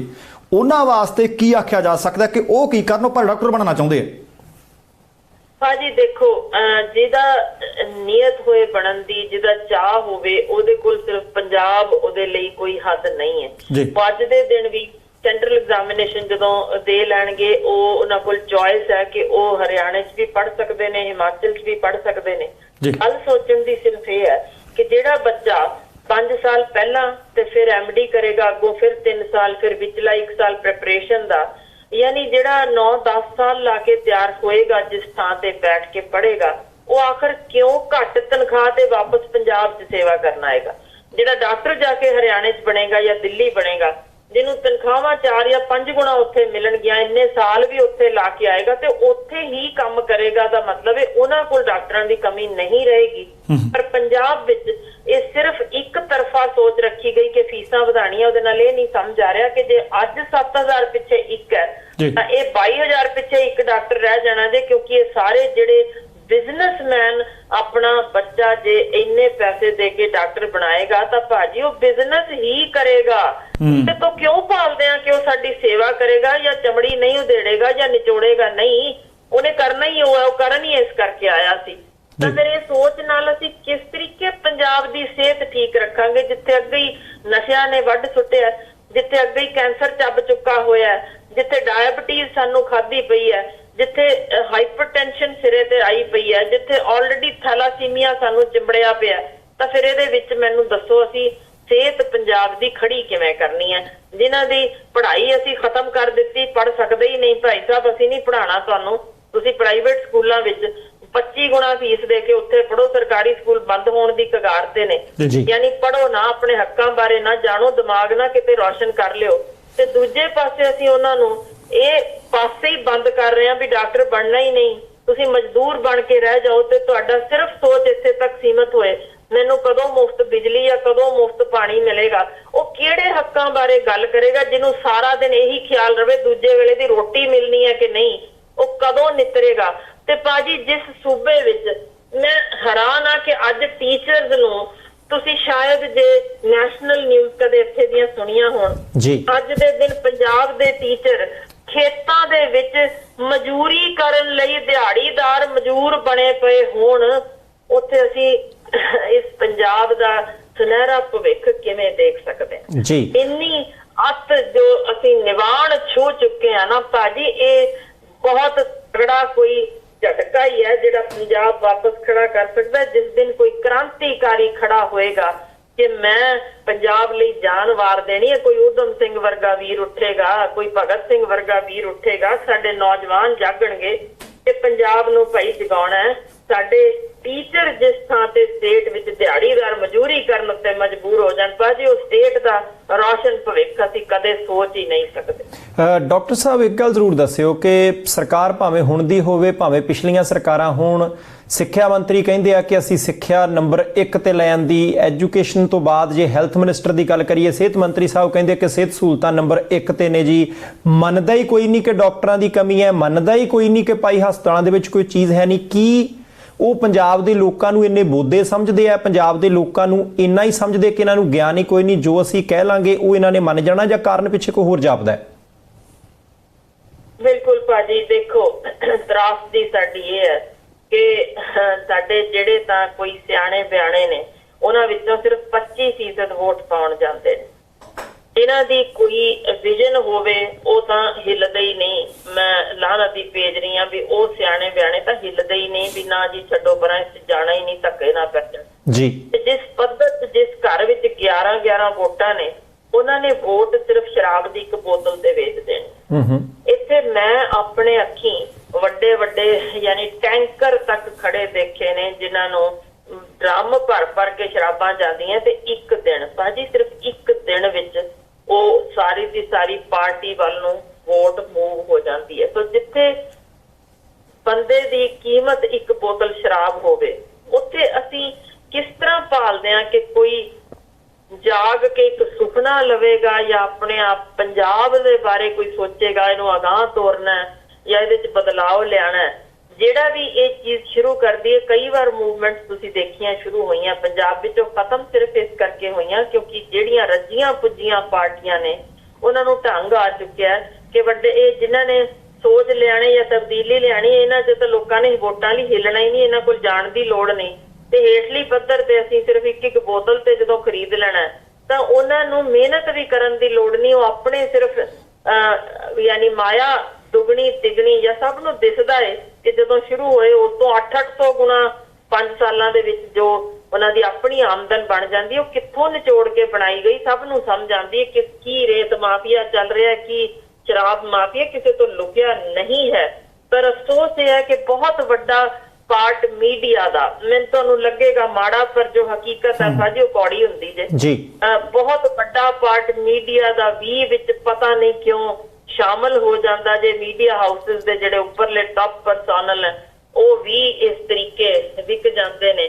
ਤੋ ਇਹਦੇ ਵਿੱਚ ਕਿਵੇਂ ਇਹ ਕਾਲਾ ਮਾਲਾ ਸਾਰੇ ਦਾ ਸਾਰਾ ਸਮੇਟਿਆ ਜਾਂਦਾ? ਇਹ ਕਿਉਂਕਿ ਰੱਜੀਆਂ ਪੁੱਜੀਆਂ ਹੰਡੀਆਂ ਹੋਈਆਂ ਪਾਰਟੀਆਂ ਨੇ, ਆਪੋ ਵਿੱਚ ਅੰਦਰੋਂ ਮਿਲੇ ਵੀ ਹੋਏ ਨੇ, ਸੋ ਉਹਨਾਂ ਦੇ ਕਰਕੇ ਇਹ ਸਾਰਾ ਕੁਝ ਇੱਕ ਗਿਆ, ਸੀਟ ਬਦਲੀ, ਦੂਜਾ ਆਇਆ, ਫਿਰ ਵਾਪਸ ਆਇਆ, ਵਾਰੀ ਸਿਰ ਉਸੇ ਤਰ੍ਹਾਂ ਹੀ ਚੱਲਿਆ ਜਾਂਦਾ ਜੇ। ਤਾਂ ਜਦ ਤੱਕ ਇਸ ਯਾਨੀ ਦਲ ਵਿੱਚੋਂ ਕੋਈ ਨਿੱਤਰਦਾ ਨਹੀਂ, ਕੋਈ ਇੱਕ ਵਾਰ ਪਿਆਰ ਜਾਂ ਪਾਰ ਦੀ ਲੜਾਈ ਵਿੱਢੀ ਹੈ, ਕਿਉਂਕਿ ਹੁਣ ਤਾਂ ਇਹ ਇੰਨੀ ਕੁ ਗੰਦਲੀ ਹੋ ਗਈ ਹੈ ਸਿਆਸਤ ਕੇ ਕਤਲ ਤੱਕ ਕਰ ਜਾਂਦੇ ਨੇ। ਕੋਈ ਜਿਹੜਾ ਨਿਕਲਣਾ ਚਾਹੇ, ਅਗਾਂਹ ਆਉਣਾ ਚਾਹੇ, ਕੋਈ ਜਗਾਉਣਾ ਵੀ ਚਾਹੇ ਤੇ ਉਹਨੂੰ ਝੂਠੇ ਕੇਸਾਂ 'ਚ ਫਸਾ ਦਿੱਤਾ ਜਾਂਦਾ ਹੈ। ਇਹ ਇਸ ਤਰੀਕੇ ਦੀ ਦਲਦਲ ਬਣ ਚੁੱਕੀ ਹੈ। ਪਰ ਫਿਰ ਵੀ ਮੈਂ ਨਿਰਾਸ਼ ਹੋਣਾ ਸਿੱਖਿਆ ਨਹੀਂ। ਪੰਜਾਬੀ ਦਰਅਸਲ ਜਦੋਂ ਆਪਣੀ ਆਈ ਤੇ ਆ ਜਾਣਾ ਭਾਜੀ, ਇਹ ਇਕੱਲਾ ਹੀ ਬਥੇਰਾ ਹੁੰਦਾ ਹੈ 100 ਦੇ ਬਰਾਬਰ। ਤੋ ਇਸੇ ਕਰਕੇ ਭਾਵੇਂ ਉਹ ਮੁਲਕ ਦੀ ਆਜ਼ਾਦੀ ਹੋਵੇ, ਭਾਵੇਂ ਆਪਣੀ ਧਰਤੀ ਉੱਤੇ ਵਲਗਣਾ ਪਈਆਂ ਦਿਸ ਜਾਣ, ਬਸ ਇੱਕੋ ਵਾਰ ਹਲੂਣਾ ਦੇਣ ਦੀ ਲੋੜ ਹੈ, ਜਗਾਉਣ ਦੀ, ਅਲਖ ਜਗਾਉਣ ਦੀ ਲੋੜ ਹੈ। ਇਹ ਨਿਤਰਦੇ ਨੇ ਫਿਰ, ਕਿਉਂਕਿ ਕਮੀਆਂ ਦੇ ਵਿਹੜੇ ਹੀ ਹੁੰਦੇ ਨੇ ਜਿਨ੍ਹਾਂ ਨੇ ਅਸਲ ਵਿੱਚ ਤਬਦੀਲੀ ਲਿਆਉਣੀ ਹੁੰਦੀ ਜੇ। ਕ੍ਰਾਂਤੀ ਰੱਜੇ ਪੁੱਜੇ ਕਰ ਹੀ ਨਹੀਂ ਸਕਦੇ। ਡਾਕਟਰ ਸਾਹਿਬਾ, ਮੈਨੂੰ ਇੱਕ ਹੋਰ ਦੱਸਿਓ, ਜਿਸ ਤਰ੍ਹਾਂ ਤੁਸੀਂ ਗੱਲ ਕਰ ਰਹੇ ਹੋ ਕਿ ਕੋਈ ਨਾ ਕੋਈ ਉੱਠੂਗਾ ਸੂਰਮਾ ਕ੍ਰਾਂਤੀਕਾਰੀ, ਪਰ ਮੈਨੂੰ ਇਹ ਦੱਸਿਓ ਹੁਣ ਜਿਸ ਤਰ੍ਹਾਂ ਤੁਸੀਂ ਦੱਸਿਆ ਕਿ ਡਾਕਟਰਾਂ ਨੂੰ ਪਹਿਲਾਂ ਤਾਂ ਇੰਨਾ ਮਹਿੰਗਾ ਇਹ ਧੰਦਾ ਬਣਾ ਦਿੱਤਾ ਕਿ ਪੜ੍ਹਾਈ ਪੜ੍ਹੀ ਨਹੀਂ ਜਾ ਸਕਦੀ, ਫਿਰ ਜੇ ਕੋਈ ਬਣ ਜਾਏ ਉਹਨੂੰ ਤਨਖਾਹਾਂ ਨਹੀਂ ਦਿੱਤੀਆਂ ਜਾ ਰਹੀਆਂ, ਪਰ ਕਈ ਲੋਕ ਇਹਦੇ 'ਚ ਵੀ ਭੇਡ ਤੋਂ ਉੱਨ ਲਾਹੁਣ ਦੀ ਕੋਈ ਕਸਰ ਨਹੀਂ ਛੱਡਦੇ। ਮੈਨੂੰ ਇਹ ਦੱਸਿਓ, ਜਦੋਂ ਤੁਹਾਨੂੰ ਡਾਕਟਰ ਦੀ ਡਿਗਰੀ ਕਰਨ ਤੋਂ ਬਾਅਦ ਡਿਗਰੀ ਦਿੱਤੀ ਜਾਂਦੀ ਹੈ, ਕੋਈ ਸਹੁੰ ਨਹੀਂ ਖਵਾਈ ਜਾਂਦੀ ਕਿ ਤੁਸੀਂ ਧੰਦਾ ਨਹੀਂ ਇਹਨੂੰ ਬਣਾਉਣਾ, ਤੁਸੀਂ ਲੋਕਾਂ ਦੇ ਵਾਸਤੇ ਇੱਕ ਰੱਬ ਦੇ ਵਾਂਗ ਤੁਸੀਂ ਜ਼ਿੰਦਗੀਆਂ ਬਚਾਉਣ ਵਾਸਤੇ ਚਾਰਾਜੋਈ ਕਰਨੀ ਹੈ। ਕੋਈ ਇਸ ਤਰ੍ਹਾਂ ਦਾ ਸਬਕ, ਕੋਈ ਇਸ ਤਰ੍ਹਾਂ ਦਾ ਪਾਠ, ਕੋਈ ਇਸ ਤਰ੍ਹਾਂ ਦੀ ਸਹੁੰ ਵੀ ਚੁਕਾਉਂਦੇ ਆ ਜਾਂ ਸਿਰਫ ਕਹਿੰਦੇ ਆ ਕਿ ਜਾ ਕੇ ਹੁਣ ਮੁੰਨ ਦਿਓ ਲੋਕਾਂ ਨੂੰ? ਨਹੀਂ ਭਾਜੀ, ਹੁਣ ਇਹ ਚੀਜ਼ ਕਾਫੀ ਸਾਲਾਂ ਤੋਂ 20 ਸਾਲਾਂ ਤੋਂ ਬੰਦ ਹੋ ਚੁੱਕੀ ਜੇ। ਹੁਣ ਅਜਿਹੀ ਕੋਈ ਹਿਪੋਕ੍ਰਿਟਿਕ ਓਥ ਹੁੰਦੀ ਸੀ ਜਿਹੜੀ ਸਾਡੇ ਤੋਂ ਚੁਕਵਾਈ ਜਾਂਦੀ ਸੀ, ਉਹ ਬੰਦ ਹੋ ਚੁੱਕੀ ਹੈ। ਹੁਣ ਇਸ ਤਰ੍ਹਾਂ ਦੀ ਕੁਝ ਵੀ ਨਹੀਂ ਕੀਤਾ ਜਾਂਦਾ, ਸਿਰਫ ਡਿਗਰੀ ਫੜਾਉਂਦੇ ਨੇ ਤੇ ਖੁੱਲ ਦੇ ਦਿੰਦੇ ਨੇ, ਜਾਓ ਮौज ਕਰੋ। ਪਰ ਗੱਲ ਇਹ ਹੈ ਭਾਜੀ ਕਿ ਤੁਸੀਂ ਜ਼ਰਾ ਧਿਆਨ ਕਰਿਓ ਕਿ ਸਰਕਾਰੀ ਜੋ ਡਾਕਟਰ ਹੁੰਦੇ ਨੇ ਨਾ, ਖਿਮਾ ਕਰਿਓ, ਅਣਖ ਮਾਰ ਦਿੰਦੇ ਨੇ, ਕਿਉਂਕਿ ਉੱਥੇ ਇਹਨਾਂ ਨੂੰ ਜੀ ਹਜ਼ੂਰੀ ਲਈ ਇਸ ਕਦਰ ਜੁੱਤੀ ਥੱਲੇ ਰਗੜਿਆ ਜਾਂਦਾ ਹੈ ਕਿ ਤੁਸੀਂ ਅਰਦਲੀ ਵਾਂਗ ਖੜੇ ਹੋ ਜਾਓ। ਤੁਹਾਨੂੰ ਸਵੇਰੇ ਸਕੱਤਰ ਸਾਹਿਬ ਨੇ ਬੁਲਾਇਆ, ਤੁਸੀਂ ਸ਼ਾਮ ਤੱਕ ਖੜੇ ਰਹੋ, ਤੇ ਉਹ ਯਾਨੀ ਪ੍ਰਿੰਸੀਪਲ ਤੱਕ ਦੀ ਪੱਧਰ ਦਿਆਂ ਨੂੰ ਇਸ ਤਰੀਕੇ ਜ਼ਲਾਲਤ ਸਹਿਣੀ ਪੈਂਦੀ ਹੈ ਤੇ ਉਹ ਆਰਾਮ ਨਾਲ ਸਹਿੰਦੇ ਨੇ। ਬਹੁਤ ਸਾਰੇ ਅਣਖ ਵਾਲੇ ਡਾਕਟਰ ਜੋ ਨਿਕਲ ਵੀ ਚੁੱਕੇ ਨੇ ਜਾਂ ਕੁਝ ਯਾਨੀ ਔਖੇ ਹੋ ਕੇ ਇੱਥੋਂ ਤੁਰੇ ਨੇ ਬਾਹਰ, ਉਹਦਾ ਉਹੀ ਕਾਰਨ ਹੈ ਕਿ ਇਹ ਜ਼ਲਾਲਤ ਜੋ ਨਹੀਂ ਸਹਿਣਾ ਚਾਹੁੰਦੇ ਬਾਹਰ ਨਿਕਲ ਰਹੇ ਨੇ, ਜਿਸ ਕਾਰਨ ਸਰਕਾਰੀ ਡਾਕਟਰਾਂ ਦੀ ਕਮੀ ਬਹੁਤ ਹੋ ਗਈ ਹੈ। ਹਾਲ ਇਹ ਹੈ ਕਿ ਅੱਧ ਰਾਤ ਨੂੰ ਕੋਈ ਵੀ ਉੱਚ ਅਫਸਰ ਬੁਲਾ ਲਏਗਾ ਵੀ ਮੇਰੇ ਮਾਂ ਨੂੰ ਦੇਖ ਕੇ ਆਓ ਜਾਂ ਮੇਰੇ ਪਿਓ ਨੂੰ ਦੇਖ ਕੇ ਆਓ ਜਾਂ ਮੇਰੇ ਬੱਚੇ ਨੂੰ ਇੱਥੇ ਘਰ ਦੇਖਣ ਆਓ, ਜੋ ਕਿ ਪਟਿਆਲੇ ਤੋਂ ਚੰਡੀਗੜ੍ਹ ਤੱਕ ਵੀ ਉਹਨਾਂ ਦੇ ਘਰ ਦੇਖਣ ਜਾਣਗੇ। ਤਾਂ ਬਹੁਤ ਲੋਕ ਨੇ ਜਿਹੜੇ ਅਣਖ ਦੇ ਮਾਰੇ ਛੱਡ ਵੀ ਦਿੰਦੇ ਨੇ ਵੀ ਕਿੰਨਾ ਕੁ ਜੁੱਤੀ ਚੱਟ ਬਣੀਏ। ਸੋ ਇਹੀ ਕਾਰਨ ਹੈ ਕਿ ਨੌਜਵਾਨ ਬੱਚੇ ਇਸ ਪਾਸੇ ਆ ਹੀ ਨਹੀਂ ਰਹੇ, ਉਹ ਨਾ ਨਿਕਲਦੇ ਨੇ, ਆਪਣੀ ਸਿੱਧੀ ਪ੍ਰੈਕਟਿਸ ਕਰ ਲੈਂਦੇ ਨੇ। ਪਰ ਭਾਜੀ ਜਿਹੜੇ ਵੱਡੇ ਹਸਪੀਟਲ ਵਿੱਚ ਜੋ ਹੁਣ ਸਾਡੇ ਨਿਕਲੇ ਬੱਚੇ ਨੌਕਰੀਆਂ ਕਰ ਰਹੇ ਨੇ, ਉਹਨਾਂ ਉਹ ਸੌਖਾ ਇਸ ਕਰਕੇ ਨਹੀਂ ਹੈ ਕਿ ਉੱਥੇ ਸਿਰਫ ਕੋਈ ਰੈਗੂਲਰ ਪੇ ਨਹੀਂ ਹੈ, ਪਰਸੈਂਟੇਜ ਦੇ ਨਾਲ ਕੀਤਾ ਜਾਂਦਾ। ਭਾਈ ਜੇ 150 ਸਰਜਰੀਆਂ ਕਰਵਾਏਗਾ ਤਾਂ ਟਿਕੇਗਾ, ਨਹੀਂ ਤੂੰ ਨਿਕਲ, ਸਾਡੇ ਕੋਲ ਹੋਰ ਆਉਣ ਨੂੰ ਤਿਆਰ ਨੇ ਤੇ ਉਹਨਾਂ ਨੂੰ ਕਰਾ ਦੇਾਂਗੇ। ਤੈਨੂੰ ਦੱਸ ਦਿਓ ਵੀ ਇੰਨੇ ਕਰੋੜਾਂ ਨਾਲ ਲਾ ਕੇ ਸਰਕਾਰ ਦਵੇ ਨਾ ਕੁਛ। ਪ੍ਰਾਈਵੇਟ ਵਿੱਚ ਤੁਸੀਂ ਸਿਰਫ ਤਾਂ ਤਨਖਾਹ ਲਓਗੇ ਜੇ ਉਹਨੇ 150 ਕਰਾਓਗੇ ਤੇ ਉਹਨਾਂ ਦੇ ਹਰ ਇੱਕ ਦੇ ਅੱਗੋਂ 30-35 ਹਜ਼ਾਰ ਦੇ ਟੈਸਟ ਵੀ ਕਰਵਾਓਗੇ ਤਾਂ ਹੀ ਤੁਹਾਨੂੰ, ਕਿਉਂਕਿ ਹਸਪੀਟਲ ਦੇ ਵਿੱਚੋਂ ਤੁਹਾਨੂੰ 15% ਸ਼ੇਅਰ ਦੇਾਂਗੇ, ਬਾਕੀ ਹਸਪਤਾਲ ਖਾਏਗਾ। ਤਾਂ ਫਿਰ ਇਹ ਬਿਜ਼ਨਸ ਸੈਂਟਰਸ ਖੁੱਲ ਰਹੇ ਨੇ ਭਾਜੀ, ਇਹ ਕੋਈ ਭੁੱਲ ਜਾਓ। ਈਵਨ ਅਮਰੀਕਾ ਵਿੱਚ ਮੇਰੀ ਹੁਣ ਗੱਲ ਹੋ ਰਹੀ ਸੀ, ਮੇਰੇ ਕਲੀਗ ਸਨ, ਉਹ ਕਹਿੰਦੇ ਇਹੋ ਹਾਲ ਇਨ ਬਿਨ ਇੱਥੇ ਵੀ ਹੋ ਗਿਆ ਕਿ ਪੂਰੇ ਦੀ ਪੂਰੀ ਇਕਨੋਮੀ ਜੇ ਅਸੀਂ ਦੇਖੀਏ, ਜੋ ਕੈਨੇਡਾ ਤੇ ਅਮਰੀਕਾ ਦੀ ਇਸ ਵੇਲੇ ਇਹ ਫਾਰਮਾਸਿਊਟੀਕਲ ਕੰਪਨੀਆਂ ਚਲਾ ਰਹੀਆਂ ਨੇ, ਜਿੱਥੇ ਤੁਸੀਂ ਦਾਖਲ ਹੁੰਦੇ ਹੋ ਜਾ ਕੇ, ਕਿਉਂਕਿ ਤੁਹਾਡੀ ਪਹਿਲਾਂ ਹੀ ਇੰਸ਼ੋਰੈਂਸ ਵੱਲੋਂ ਪੇਡ ਹੁੰਦੀ ਹੈ। ਤੁਸੀਂ ਹੈਰਾਨ ਹੋਵੋਗੇ ਜੇ ਮੈਂ ਅੱਜ ਤੁਹਾਨੂੰ ਰੇਟ ਦੱਸਾਂ, ਜੋ ਫੈਕਟਸ ਨੇ, ਮੈਂ ਡਾਕਟਰ ਵੀ ਕੋਟ ਕਰ ਸਕਦੀ ਹਾਂ, ਜਿਹੜਾ ਦੱਸਦਾ ਹੈ ਕਿ ਕਰੂੰ ਦਾ ਫੰਬਾ ਸਪਿਰਿਟ ਦਾ ਵੀ ਤੁਹਾਨੂੰ $20 ਦਾ ਉੱਥੇ ਚਾਰਜ ਲਾਇਆ ਜਾਂਦਾ, ਜੇ ਤੁਹਾਨੂੰ ਨਹੀਂ ਅੰਦਾਜ਼ਾ। ਗੋਲੀ ਜਿਹੜੀ ਸਾਡੀ ਮੈਬੈਂਡਾਜ਼ੋਲ ਇੱਥੇ 3 ਰੁਪਏ ਦਾ ਪੱਤਾ ਮਿਲਦਾ, ਜੇ ਤੁਹਾਡੇ 600 ਰੁਪਏ ਦੀ ਇੱਕ ਕਨਵਰਟ ਹੋ ਕੇ ਜੇ ਕਰਦੇ 600 ਰੁਪਏ ਦੀ ਇੱਕ ਗੋਲੀ ਮਿਲ ਰਹੀ ਜੇ।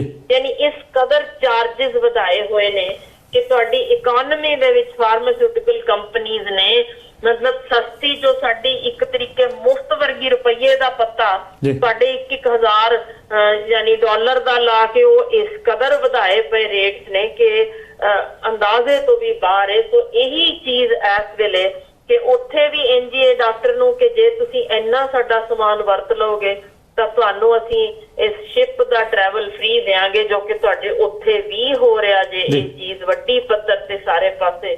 ਇਹ ਕਾਰਨ ਇਹੋ ਹੈ ਕਿ ਅਸੀਂ ਸਹੀ ਮਾਇਨਿਆਂ ਵਿੱਚ ਉਹ ਗਵਰਨਮੈਂਟ ਸੈਕਟਰ ਤਿਆਰ ਨਹੀਂ ਕਰ ਸਕੇ ਉਸ ਪੱਧਰ ਦਾ ਜਿੱਥੇ ਅਸਲ ਵਿੱਚ ਮੁਫਤ ਪੂਰਾ ਇਲਾਜ ਹੋਵੇ, ਯਾਨੀ ਜਿੱਥੇ ਇਸ ਤਰ੍ਹਾਂ ਦਾ ਹੈਲਥ ਇੰਸ਼ੋਰੈਂਸ ਨਾਲੋਂ ਸਰਕਾਰ ਪੂਰਾ ਜ਼ਿੰਮਾ ਲਵੇ ਕਿ ਅਸੀਂ ਇਲਾਜ ਫ੍ਰੀ ਕਰਾਵਾਂਗੇ।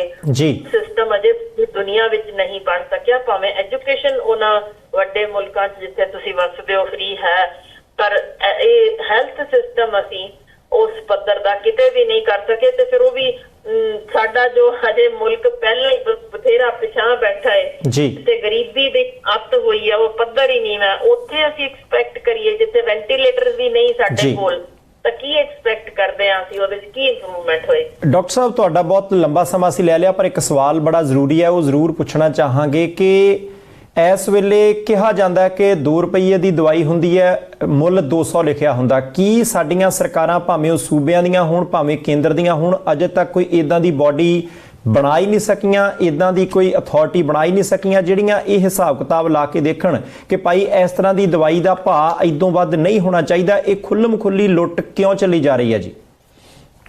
ਭਾਜੀ ਜੇ ਤੁਸੀਂ ਖਬਰਾਂ ਪੜ੍ਹੀਆਂ ਹੁੰਦੀਆਂ ਤਾਂ ਸ਼ਾਇਦ ਇਹ ਮੈਨੂੰ ਸਵਾਲ ਕਰਦੇ ਨਾ, ਕਿਉਂਕਿ ਇਹ ਖਬਰਾਂ ਅਖਬਾਰਾਂ ਵਿੱਚ ਛਪ ਚੁੱਕੀਆਂ ਨੇ, ਕੁਝ ਐਮਐਲਏ ਆਪ ਉਜਾਗਰ ਕਰ ਚੁੱਕੇ ਨੇ ਜੀ। ਇਹ ਵੱਡੀਆਂ ਫਾਰਮਾਸਿਊਟੀਕਲ ਕੰਪਨੀਆਂ ਜੋ ਇਸ ਵੇਲੇ ਹਿੰਦੁਸਤਾਨ ਵਿੱਚ ਜੋ ਕਿ ਯਾਨੀ ਇਹ ਚੱਲ ਰਹੀਆਂ ਨੇ, ਜਿਨ੍ਹਾਂ ਵਿੱਚ